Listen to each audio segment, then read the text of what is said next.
अस्सलामु अलैकुम। आज की जरूरी बात सुन ले कि सोने से पहले आंखें बंद करना मत भूलिएगा। शुक्रिया। मैंने तो अपनी लाइफ में अगर किसी को सेट किया है ना तो वो है अलार्म, और वो भी बेचारा बजता ही रहता है, बंद करके फिर सो जाती हूँ। इफ्तारी की अभी तक एक भी दावत नहीं आई मुझे। ये कौम तबाही की तरफ जा रही है, मैं बता रही हूँ आप लोगों को। एक तो सहरी में मुझे डाइटिंग याद आ जाती है और इफ्तारी में भाई का वलीमा समझ के खाती हूँ, फिर हिला नहीं जाता मुझे।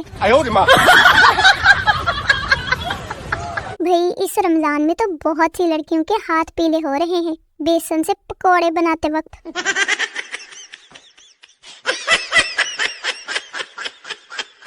अगर रमजान में शैतान की बजाय इंटरनेट को बंद कर दिया जाए ना तो लोग ज्यादा नेक हो जाएंगे।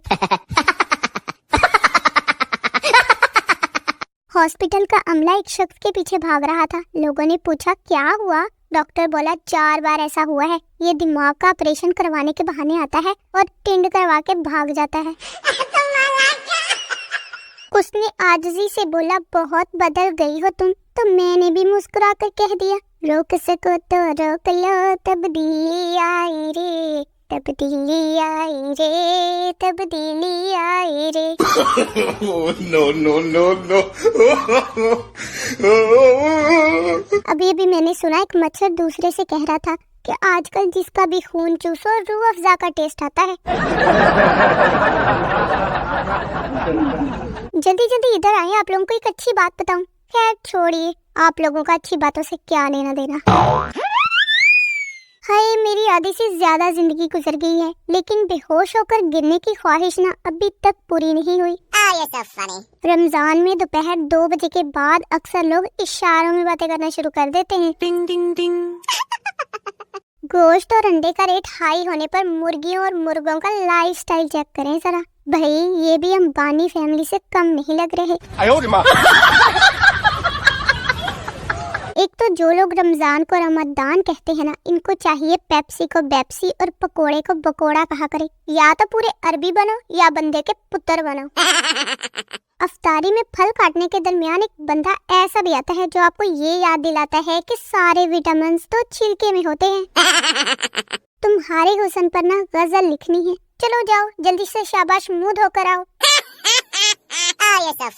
भाई असल मजे तो लड़कों के हैं, न सहरी बनानी पड़ती है और न अफ्तारी। सारा दिन सोते रहते हैं और इफ्तारी के टाइम ठूसते रहते हैं। प्यार की राह में मुझको यूं छोड़ने वाले।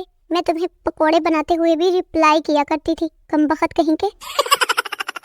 हमने इफ्तार में एक पड़ोसी को सालन भेजा, उन्होंने जवाबन हमें पकोड़े भेजे। हमने ये पकोड़े अपने दूसरे पड़ोसी को भेज दिए तो उन्होंने जवाबन वो सालन जो हमने पहले पड़ोसी को भेजा था हमें भेज दिया। क्या ये इफ्तारी है या मनी लॉन्ड्रिंग है? कोई बताएगा मुझे?